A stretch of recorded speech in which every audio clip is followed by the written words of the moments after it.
At 81 years old, I finally understand which things quietly ruin a man's life. I have looked back at 8 decades of mistakes, and today I want to warn you about the things I would never, ever do again. If you want to reach the end of your road without the heavy weight of regret, listen closely to what I'm about to say. Let's have a real conversation, man to man. Go ahead and make yourself comfortable. Maybe take a deep breath. I'm not here to give you a lecture or sell you a dream. I'm here because at my age, the view of the past is crystal clear, and I see traps that you might be walking right into today. Life moves fast, much faster than you think. And there are some burdens I carried for 40 years that I now realize were completely hollow. Let me be very honest with you here right from the start. The first thing that I would never do again is live my life to meet the expectations of other people. This one took me decades to understand, and the price I paid was far too high. I spent a huge portion of my prime trying to be the man the world told me to be. I wanted the house that impressed the neighbors. I wanted the job title that made me look successful at high school reunions. I constantly asked myself, what will they think of my car, my clothes, my choices? But here is the honest truth that only time can give you. Most of those people didn't actually care about me. They were too busy worrying about their own lives and their own insecurities. I was sacrificing my authentic happiness for the sake of a crowd that wasn't even watching. If I could start over, I would be much more ruthless with my boundaries. I would say no to the things that drained my soul, even if it made me look unsuccessful in someone else's eyes. True success is being able to look at yourself in the mirror at 81 and know that you lived a life that belonged to you, not a performance for an audience. One mistake I won't repeat is giving away my power to the opinions of strangers. This quietly cost me my peace for years, leading me to another realization. I would never again sacrifice my health on the altar of blind ambition. We men are raised to be providers. We are taught that our value is tied to our production, our sweat, and our fatigue. I took that to an extreme. I worked while I was sick. I ignored the tension in my chest and the lack of sleep as if they were badges of honor. I thought that if I just reached the next financial goal, I could finally afford to take care of myself, but the body keeps a tally, and it never forgets a debt. Now that I'm 81, I realize that no amount of money in my bank account can buy back the flexibility of my knees or the strength of a heart that wasn't overworked for 30 years. If you are young or in your middle years, hear me clearly. Your career is what you do, but your health is who you are. Do not trade your long-term vitality for a short-term promotion. You cannot enjoy your legacy if you are too broken to stand up and see it. This was a heavy price to pay, and it is a mistake I see men making every single day.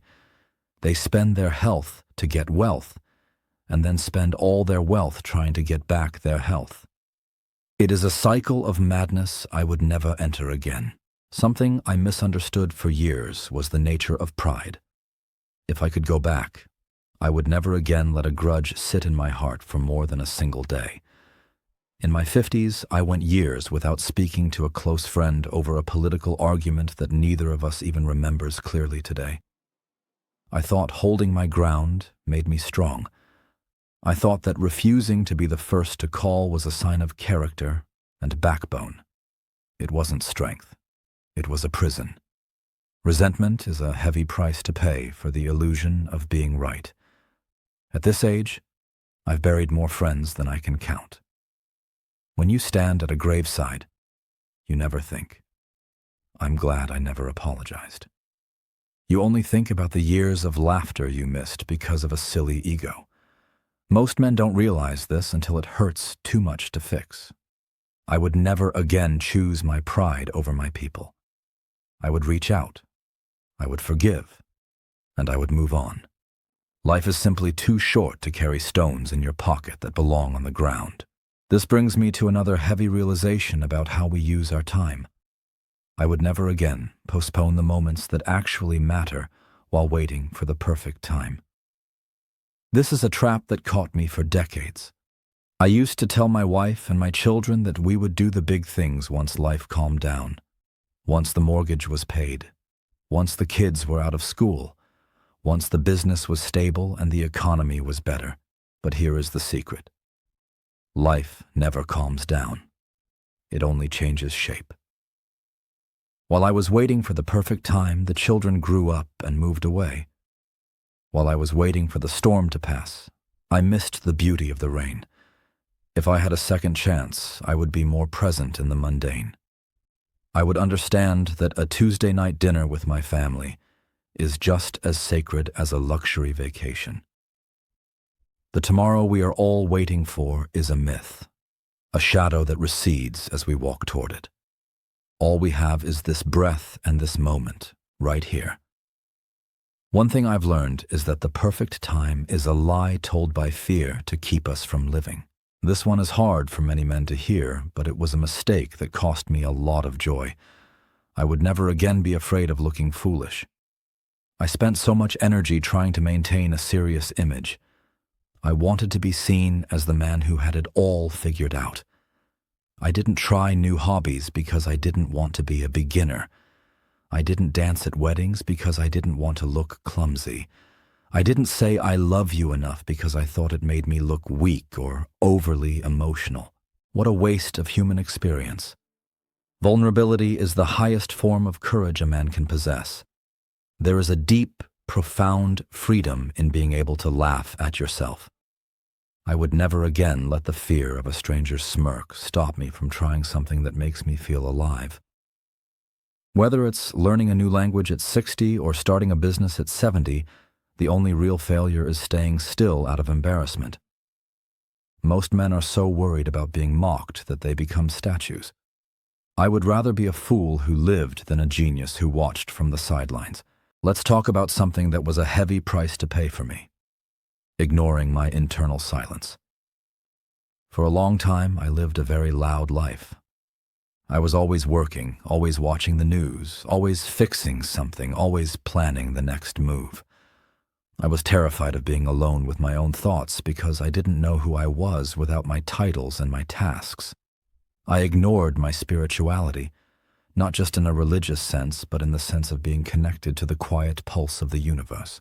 Today, I would never again let the noise of the world drown out my inner peace. I've found that the most important answers don't come from a screen or a loud conversation. They come from a quiet walk in the woods, from a moment of deep gratitude in the early morning, or from simply sitting still and breathing. I would have sought this stillness decades ago. It's in the silence that you find out who you actually are when you aren't busy being the boss, the father, or the provider. This isn't abstract. It's the difference between an anxious, frantic life and a grounded, solid one. I would never again neglect the garden of my own soul. Another thing I would never repeat is neglecting my tribe. Men are facing a loneliness epidemic today, and for a long time I was part of it. I thought my wife was my only necessary social connection. I let my male friendships fade away because I was too busy with my career or my immediate family. But as I got older and the challenges of life grew heavier, I realized that we need brothers. We need men who can tell us the harsh truth, men who can laugh with us until it hurts, and men who can support us when the world gets cold. I would never again let those bonds go cold. A man without a tribe is a man at risk. I would invest time in my friends. I would show up for them, and I would let them show up for me. Loneliness is a slow poison. Brotherhood is the antidote. I would also never again spend my money to impress people I don't even like. I think back to the expensive things I bought that I didn't even need. I was buying status, but status is a debt that never gets paid off. You buy a car to impress someone, and then you have to buy a bigger house to keep up the image. It is a treadmill that leads to exhaustion. True luxury is not a Rolex or a luxury sedan. True luxury is having a clear conscience, a healthy body, and time to spend with people who love you for your soul, not your bank account. I would have invested that money in experiences, in trips with my family, in education, or in helping those who truly need it. When you help someone else, you realize that is the only investment that never loses us value. I would never again trade my time for things that only serve to feed my vanity. Something I misunderstood for years was the concept of control. I spent decades trying to control everything: my family, my business, my future. It was exhausting and, ultimately, impossible. At 81, I've learned that life is more like a river than a machine. You can't control the flow. You can only learn how to navigate. I would never again waste my energy worrying about things that are outside of my hands. I would focus on my own reactions, my own character, and let the rest go. This shift from control to acceptance is what finally gave me peace. It's the difference between fighting the waves and learning how to surf.